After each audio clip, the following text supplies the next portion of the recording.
10ನೇ ಪಾಸಾದವರಿಗೆ ಅಂದರೆ SSLC ಪಾಸಾದವರಿಗೆ ದೊಡ್ಡ ಅವಕಾಶ ಬಂದಿದೆ. ಅವು ಯಾವ್ಯಾವಪ್ಪ ಅಂತ ಅಂದರೆ railway, post office, police, forest department ಸೇರಿದಂತೆ ಹಲವು ಸರ್ಕಾರಿ ಉದ್ಯೋಗಗಳ ಹೊಸ ಅಪ್ಡೇಟ್ ಬಂದಿದೆ. ಈ ವಿಡಿಯೋ ಸ್ಕಿಪ್ ಮಾಡಬೇಡಿ.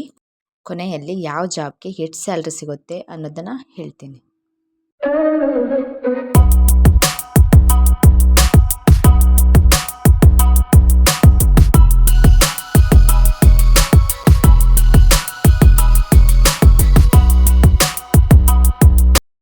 Hello guys, welcome back to my YouTube channel.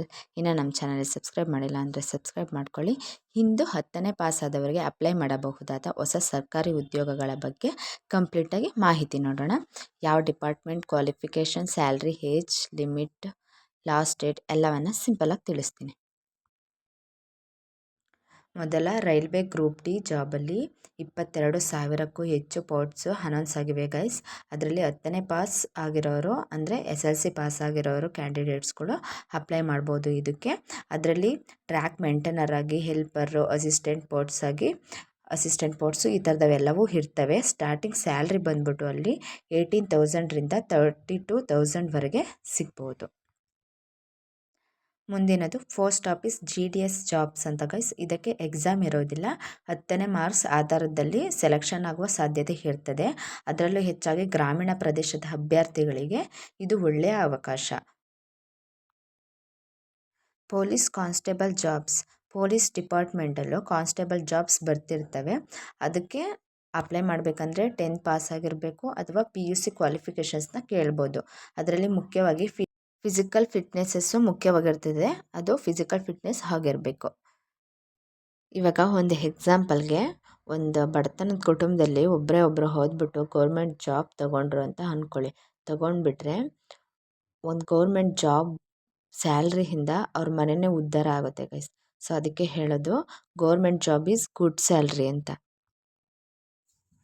Next railway ಆಪ್ರೇಟೆನ್ಸ್ ಹಾಗೂ ಟೆಕ್ನಿಕಲ್ ಆಪ್ರೇಟೆನ್ಸ್ ಜಾಬ್ಸ್ ಕೂಡ ಬರ್ತಿರ್ತವೆ ಅಂತ ಗೈಸ್. ಇವು ಕೆಲವು ಜಾಬ್ಸ್ಗೆ ITI ಬೇಕಾಗ್ಬೋದು. ಟ್ರೈನಿಂಗ್ ಜೊತೆ ಸ್ಟಿಪೆಂಡ್ ಕೂಡ ಸಿಗ್ತದೆ. ನೆಕ್ಸ್ಟ್ ಅಂಗನವಾಡಿ ಅಥವಾ ಹೆಲ್ಪರ್ ಜಾಬ್ಸ್. ಮಹಿಳೆಯರಿಗೆ ಅಂಗನವಾಡಿ ಹೆಲ್ಪರ್ ಅಥವಾ ಅಸಿಸ್ಟೆಂಟ್ ಜಾಬ್ಸ್ ಅನ್ನೋದೊಂದು ಉತ್ತಮ ಅವಕಾಶ ಗೈಸ್. ಅದು ಗ್ರಾಮ ಮಟ್ಟದಲ್ಲಿ ಕೆಲಸ ಸಿಗುವ ಸಾಧ್ಯತೆ ಹೆಚ್ಚಾಗಿರ್ತದೆ.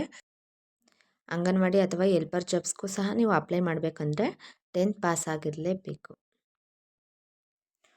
ಫಾರೆಸ್ಟ್ ಗಾರ್ಡ್ ಅನ್ನೋದು ಸಹ 10ನೇ ಪಾಸ್ ಆದವರು ಈ ಜಾಬ್ಗೂ ಸಹ ಅಪ್ಲೈ ಮಾಡ್ಬೋದು. ಫಾರೆಸ್ಟ್ ಗಾರ್ಡ್ ಹಾಗೂ ವಾಚ್ ಅವರ್ ಜಾಬ್ಸ್ ಕೂಡ 10ನೇ ತರಗತಿ ಪಾಸಾದವರು ಅಪ್ಲೈ ಮಾಡ್ಬೋದು. ನೇಚರ್ ಇಷ್ಟಪಡುವವರಿಗೆ ಇದೊಂದು ಸೂಪರ್ ಜಾಬ್ ಅಂತಲೇ ಹೇಳ್ಬೋದು. Okay guys, last important tips ಬಂದ್ಬಿಟ್ಟು, ಯಾವುದೇ ಜಾಬ್ಸ್ಗೆ ನೀವು ಅಪ್ಲೈ ಮಾಡುವ ಮೊದಲು ಅಫಿಷಿಯಲ್ ನೋಟಿಫಿಕೇಷನ್ ಯಾವುದು ಅಂತ ತಿಳ್ಕೊಳ್ಳಿ, ಓದಿ. ಸೊ ಫೇಕ್ ವೆಬ್ಸೈಟ್ಗೆ ಹಣ ಕೊಡಬೇಡಿ. ಅಫಿಷಿಯಲ್ ನೋಟಿಫಿಕೇಷನ್ಸ್ ನಿಮಗೆ ಗೊತ್ತಿಲ್ಲ ಅಂದರೆ ಬೇರೆಯವ್ರ ಹತ್ರ ಕೇಳಿ ತಿಳ್ಕೊಳ್ಳಿ. ಅಫಿಷಿಯಲ್ ನೋಟಿಫಿಕೇಷನ್ಸ್ ಅಂತಲೇ ಇರ್ತವೆ. ಅದಕ್ಕೆ ಹೋಗಿ ನೀವು ಸರ್ಚ್ ಮಾಡಿಕೊಂಡು ಯಾವಾಗ ಕಾಲ್ ಫಾರ್ಮ್ ಆಗುತ್ತೆ ಅಂತ ನೋಡಿಕೊಂಡು ಅಪ್ಲೈ ಮಾಡ್ಬೋದು. ಸೊ ಫೇಕ್ ವೆಬ್ಸೈಟ್ಗೆ ಹಣ ಕೊಡಬೇಡಿ. ಮತ್ತು ಲಾಸ್ಟ್ ಡೇಟ್ ಯಾವಾಗ ಅಂತ ತಿಳ್ಕೊಳ್ಳಿ. ಲಾಸ್ಟ್ ಡೇಟ್ನ ನೀವು ಮಿಸ್ ಮಾಡ್ಕೊಬೇಡಿ.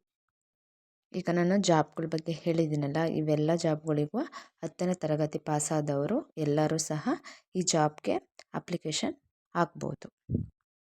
ಮತ್ತು SSLC ಪಾಸ್ ಅಥವಾ 10ನೇ ಪಾಸ್ ಅಂತ ಬೇಜಾರು ಮಾಡ್ಕೊಂಬೇಡಿ. ಸರ್ಕಾರಿ ಉದ್ಯೋಗಗಳಲ್ಲಿ ಸಾಕಷ್ಟು ಅವಕಾಶಗಳಿವೆ. ಡೈಲಿ ಜಾಬ್ ಅಪ್ಡೇಟ್ಸ್ಗಾಗಿ ನಮ್ಮ ಚಾನಲ್ನ ಸಬ್ಸ್ಕ್ರೈಬ್ ಮಾಡ್ಕೊಳ್ಳಿ. ಈ ವಿಡಿಯೋ ನಿಮಗೆ ಯೂಸ್ಫುಲ್ ಅನಿಸಿದ್ರೆ ಲೈಕ್ ಆ್ಯಂಡ್ ಶೇರ್ ಮಾಡಿ. Thank you for watching.